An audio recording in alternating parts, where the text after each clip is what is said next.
नमस्कार, स्वागत आप सभी का। आप देख रहे हैं न्यूज ब्लास्ट और मैं हूं आपके साथ पूनम शर्मा सोलंकी। तो चलिए सबसे पहले बात करेंगे मौसम के बदले मिजाज की, क्योंकि गर्मी जो है वो दिनों दिन बढ़ती जा रही है। गर्मी चढ़ रही है और प्यास बढ़ती हुई नजर आ रही है। वहीं मुख्यमंत्री अशोक गहलोत जलदाय विभाग की मीटिंग लेंगे, क्योंकि गंभीर वो इस पूरे मामले पर नजर आ रहे हैं।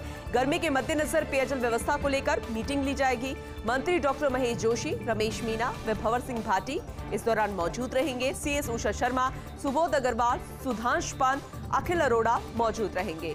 संभागीय आयुक्त और सभी कलेक्टर भी वीडियो कॉन्फ्रेंस से जुड़ेंगे इस मीटिंग से। गर्मी बढ़ने के साथ प्रदेश में पेयजल की मांग लगातार बढ़ रही है, क्योंकि कई इलाकों में पानी की सप्लाई ठीक तरह से नहीं पहुंच रही है।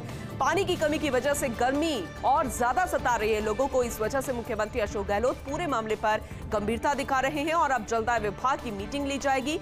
गर्मी के मद्देनजर पेयजल व्यवस्था की ये मीटिंग है, जिसमें मंत्री डॉक्टर महेश जोशी, रमेश मीना व भंवर सिंह भाटी मौजूद रहेंगे। सीएस उषा शर्मा, सुबोध अग्रवाल, सुधांश पंत, अखिल अरोड़ा इस मीटिंग में मौजूद रहेंगे। संभागीय आयुक्त और सभी कलेक्टर भी वीडियो कॉन्फ्रेंस से इस मीटिंग में जुड़ेंगे, यानी वो भी इसका हिस्सा होंगे। तो गर्मी बढ़ने के साथ प्रदेश में पेयजल की मांग बढ़ रही है और इसको कैसे पूरा किया जाए, इसे लेकर ये मीटिंग रखी गई है। घूसखोरों पर कसता जा रहा है एसीबी का शिकंजा। प्रदेश में एसीबी ने आज 3 अलग अलग कार्रवाइयां की। जालोर, जैसलमेर और बांसवाड़ा में एसीबी ने बड़ी कार्रवाई को अंजाम दिया। जालोर के सरनाऊ पंचायत समिति का कैशियर ई मित्र संचालक ट्रैप हुआ है। वहीं श्रवण कुमार और रिडमल 2 लाख रुपए की रिश्वत लेते रंगे हाथों गिरफ्तार किया गया है। पंचायत के बिल पास करने के एवज में उसने 11 लाख रुपए की घूस मांगी थी। जैसलमेर के भड़ियाना में जेटीओ और कनिष्ठ सहायक भी ट्रैप किया गया है, यानी कि लगातार कार्रवाई की गई और रंगे हाथों इन्हें रिश्वतखोरों को पकड़ा गया है। बिल पास करवाने की एवज में जेटीओ और कनिष्ठ सहायक जो है 20,000 रुपए की घूस लेते ट्रैप किए गए। जेटीओ सीताराम यादव और कनिष्ठ सहायक अरशद खान रंगे हाथों गिरफ्तार किए गए। बांसवाड़ा में रामसागड़ा थाने का घूसखोर एसएचओ लेते रंगे हाथों गिरफ्तार हुआ है। रिश्वत लेते उसे पकड़ लिया गया है। मामले को रफा दफा करने और एवज में बाबूलाल डामोर ने घूस मांगी थी। वहीं एसीबी ने 52,000 रुपए की रिश्वत लेते उसे रंगे हाथों गिरफ्तार कर लिया है। एसीबी की एक के बाद एक बड़ी कार्रवाइयों से अब घूसखोरों में खलबली मच गई है। प्रदेश में भ्रष्टाचार के खिलाफ गहलोत सरकार की जीरो टॉलरेंस देखने को मिल रही है। ACB DG BL Soni, ADG Dinesh ML लागू कर रहे हैं सरकार का मैंडेट और उसी के तहत ये एसीबी की कार्रवाइयां देखने को मिल रही है। लेकिन रिश्वतखोरों पर इस लगाम लगाने की वजह से रिश्वतखोरों में खलबली देखने को मिल रही है। आज 3 बड़ी कार्रवाइयां की गई है प्रदेश में, जहां जालोर, जैसलमेर और बांसवाड़ा जिले में ये कार्रवाइयां देखने को मिली। जालोर के सरनाऊ पंचायत समिति का कैशियर ई मित्र संचालक ट्रैप किया गया है। श्रवण कुमार और रिडमल 2 लाख रुपए की रिश्वत लेते रंगे हाथों गिरफ्तार किए गए हैं। पंचायत के बिल पास करने की एवज में उन्होंने 11 लाख रुपए की घूस मांगी थी। दूसरी तरफ जैसलमेर के भड़ियाना में जेटीओ और कनिष्ठ सहायक को ट्रैप किया गया है। उन्होंने बिल पास करवाने के एवज में 20,000 रुपए की घूस मांगी थी और उन्हें रंगे हाथों ट्रैप कर लिया गया। जेटीओ सीताराम यादव और कनिष्ठ सहायक अरशद खान रंगे हाथों गिरफ्तार हो गए हैं। बांसवाड़ा में रामसागड़ा थाने का घूसखोर एसएचओ रिश्वत लेते हुए रंगे हाथों गिरफ्तार हुआ है। उसने भी मामले को रफा दफा करने की एवज में बाबूलाल डामोर से घूस मांगी थी। एसीबी ने 52,000 रुपए की रिश्वत लेते उसे रंगे हाथों गिरफ्तार कर लिया है। एसीबी की एक के बाद एक बड़ी कार्रवाइयों से अब घूसखोरों में परेशानी तो है, एक तरह से खलबली मच गई है। प्रदेश में भ्रष्टाचार के खिलाफ गहलोत सरकार की जीरो टॉलरेंस देखने को मिल रही है। ACB DG BL Soni, ADG Dinesh ML लागू कर रहे हैं सरकार का मैंडेट, जो कि पहले से ही तय था और इस कार्रवाइयों से ये साबित भी हो रहा है। हालांकि जिन्हें रंगे हाथों गिरफ्तार किया गया उनसे पूछताछ जारी है और भी तथ्य जो है सामने आ पाएंगे। और इस बीच एक बड़ी खबर बाड़ी विधायक से जुड़ी हुई गिरिराज सिंह मलिंगा, जिनकी मुश्किलें अब बढ़ सकती हैं। बाड़ी में बिजली अभियंताओं पर जानलेवा हमले से जुड़ा ये पूरा मामला है। पुलिस ने गंभीर घायल एएन के पर्चा बयान पर मुकदमा भी दर्ज कर लिया है। विधायक गिरिराज सिंह सहित आधा दर्जन लोगों को आरोपी बनाया गया है। पर्चा बयान में आरोप है विधायक ने दफ्तर में आकर गाली गलौज शुरू कर दी, फिर उनके साथ आधा दर्जन लोगों ने लाठी डंडों से मारपीट की। अब गंभीर हालत में एएन को एसएमएस अस्पताल में शिफ्ट किया गया है। ये इस वक्त की बड़ी खबर आप तक पहुंचा रहे हैं। बाड़ी विधायक हैं गिरिराज सिंह मलिंगा, जिनकी मुश्किलें अब बढ़ सकती है क्योंकि उन पर जानलेवा हमले का आरोप लगा है। बाड़ी में बिजली अभियंताओं पर जानलेवा हमले से जुड़ा ये पूरा मामला है। पुलिस ने गंभीर घायल एएन के पर्चा बयान पर यह मुकदमा दर्ज कर लिया है। विधायक गिरिराज सिंह सहित आधा दर्जन लोगों को आरोपी बनाया गया है। दरअसल पर्चा बयान में यह आरोप है कि विधायक ने दफ्तर में आकर एएन से गाली गलौज शुरू कर दी, फिर उनके साथ आधा दर्जन लोगों ने लाठी डंडों से मारपीट की। अब गंभीर हालत में एएन को एसएमएस अस्पताल में शिफ्ट किया गया है। वहीं रीट 2022 की बात करें तो शिक्षा विभाग इसे लेकर तैयार नजर आ रहा है। शिक्षा विभाग अप्रैल में विज्ञप्ति कर सकता है जारी और इस बार जिला मुख्यालयों पर रीट परीक्षा केंद्र बनाने की तैयारी है। इसके बाद होने वाली शिक्षक भर्ती परीक्षा का सिलेबस भी लगभग तैयार है। इसमें राजस्थान के सामान्य ज्ञान को भी शामिल किया गया है। शिक्षा मंत्री बीडी कल्ला ने रीट को लेकर महत्वपूर्ण बैठक की। रीट के जरिए होनी है 40,500 पदों पर भर्ती। 23 और 24 जुलाई को आयोजित होनी है रीट परीक्षा और इसे लेकर अभ्यर्थी जो है वो तैयारी तो कर रहे हैं, लेकिन शिक्षा विभाग भी पूरे तरीके से तैयार है। शिक्षा विभाग अप्रैल में विज्ञप्ति को जारी कर सकता है। इस बार जिला मुख्यालयों पर ही रीट परीक्षा केंद्र बनाने की तैयारी है क्योंकि दूर जब परीक्षा केंद्र पहले आए थे तब अभ्यर्थियों को काफी परेशानियों का सामना करना पड़ा था। उनकी एक मुख्य समस्या ये भी थी, लेकिन अब पूरी तरीके से तैयार है शिक्षा विभाग। परीक्षा केंद्र जिले में ही बनाने की तैयारी है। इसके बाद होने वाले शिक्षक भर्ती परीक्षा का सिलेबस जो है वो भी लगभग तैयार है। इसमें राजस्थान के सामान्य ज्ञान को भी शामिल किया गया है। शिक्षा मंत्री बीडी कल्ला ने रीट को लेकर एक महत्वपूर्ण बैठक ली। रीट के जरिए 40,500 पदों पर भर्ती होनी है। 23 और 24 जुलाई को आयोजित होगी रीट परीक्षा भर्ती। वहीं आखिरकार राजस्थान डिस्कॉम ने चुकाई देनदारी। सुप्रीम कोर्ट के आदेश की पालना में अडानी पावर को भुगतान कर दिया गया है। मूल रकम 3,048 करोड़ और ब्याज की बात करें यानी कि कैरिंग चार्ज वो है 2,949 करोड़ रुपए, जिसका भुगतान किया गया है। कवई प्लांट में इंडोनेशिया से आयातित कोयले के भुगतान से जुड़ा ये पूरा मामला है और देनदारी चुकाने के साथ ही डिस्कॉम प्रशासन ने अब तैयारी शुरू कर दी है। इस राशि की वसूली जनता से सरचार्ज के रूप में वसूलने की तैयारी है। हालांकि इस बारे में टैरिफ याचिका में पहले ही प्रस्ताव डाला जाएगा। ये एक खास खबर आप तक पहुंचा रहे हैं क्योंकि राजस्थान डिस्कॉम ने देनदारी तो चुकाई है, लेकिन आगे भी इसे लेकर तैयारी है। सुप्रीम कोर्ट के आदेश की पालना में अडानी पावर को ये भुगतान किया गया है। जो मूल रकम थी वो है 3,048 करोड़ रुपया, ब्याज 2,949 करोड़ रुपए, जिसका भुगतान यहां पर किया जा रहा है। कवई प्लांट में इंडोनेशिया से आयातित कोयले के भुगतान से जुड़ा यह पूरा मामला है और देनदारी चुकाने के साथ ही डिस्कॉम प्रशासन ने अब इसे लेकर तैयारी शुरू की है।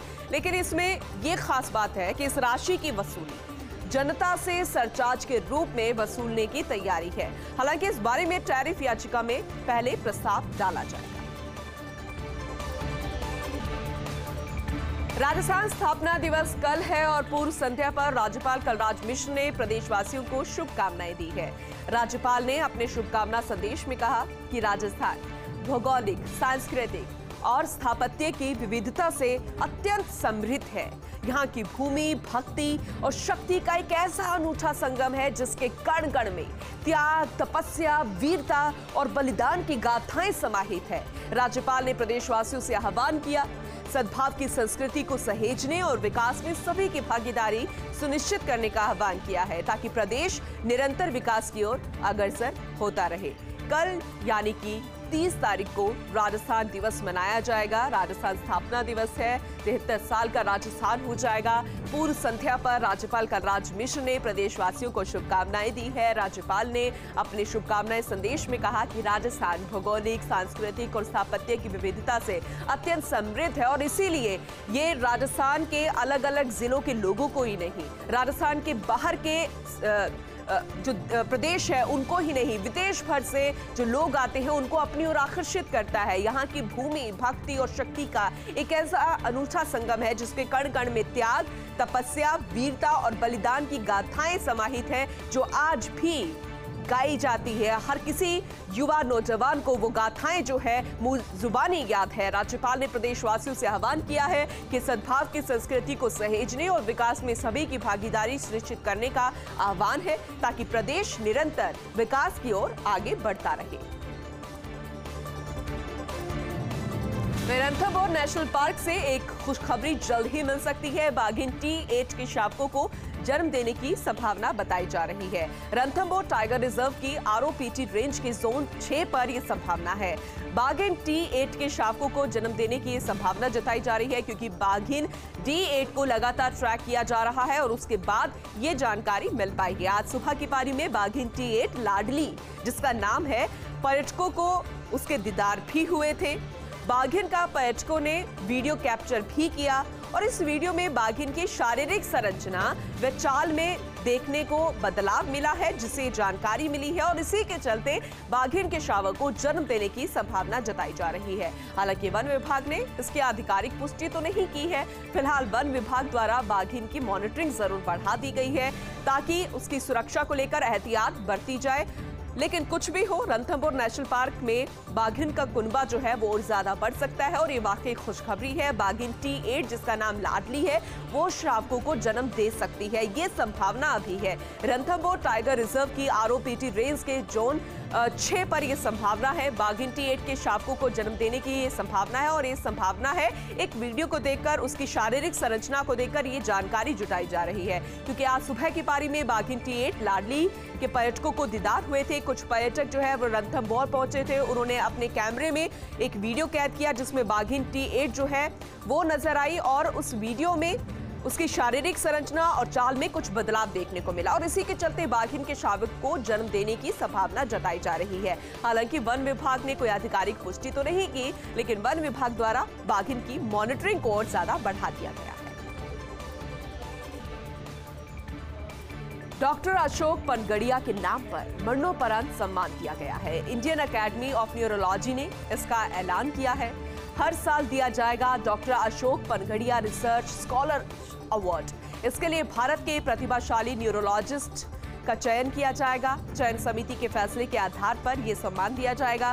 प्रख्यात न्यूरोलॉजिस्ट और पद्मश्री से सम्मानित डॉक्टर पनगड़िया का गत वर्ष निधन हो गया था, लेकिन आज ये ऐलान हुआ है और जैसे ये ऐलान हुआ तो इस पूरे जगत से, यानी कि चिकित्सा जगत से जुड़े हुए लोग और उनके परिवार के लोग काफी खुश नजर आए। डॉक्टर अशोक पनगड़िया के नाम पर मरणोपरांत सम्मान का ऐलान हुआ है। इंडियन अकेडमी ऑफ न्यूरोलॉजी ने इसका ऐलान किया है। अब ये हर साल doctor Ashok Panagariya research scholar award दिया जाएगा और इसके लिए भारत के प्रतिभाशाली न्यूरोलॉजिस्ट का चयन किया जाएगा। चयन समिति के फैसले के आधार पर ही ये सम्मान उनको मिलेगा। प्रख्यात न्यूरोलॉजिस्ट और पद्मश्री से सम्मानित डॉक्टर पनगड़िया का पिछले साल ही निधन हो गया था। जेके लक्ष्मी सीमेंट की, जिसके प्रबंधन पर गंभीर आरोप लगे हैं। सिरोही खनन पट्टे से क्रेशर रिजेक्ट की जगह मैसनरी स्टोन बेचने का उन पर आरोप है।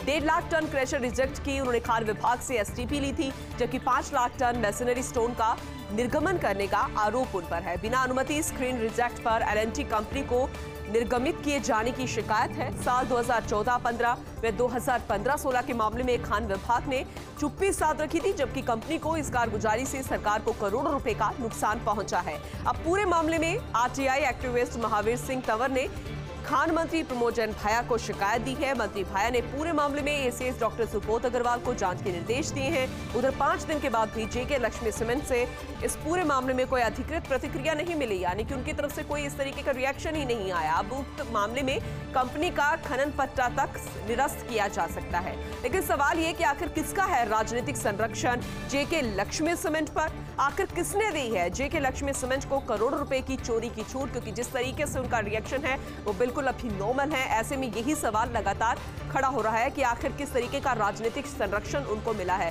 क्योंकि गंभीर आरोप जेके लक्ष्मी सीमेंट प्रबंधन पर है। सिरोही खनन पट्टे से क्रेशर रिजेक्ट की जगह मैसनरी स्टोन बेचने का उन पर आरोप है और ये बहुत ही अपने आप में बड़ा मामला है। 1.5 लाख टन क्रेशर रिजेक्ट की खान विभाग से STP ली गई थी, जबकि 5 लाख टन मैसनरी स्टोन का निर्गमन करने का उन पर आरोप है।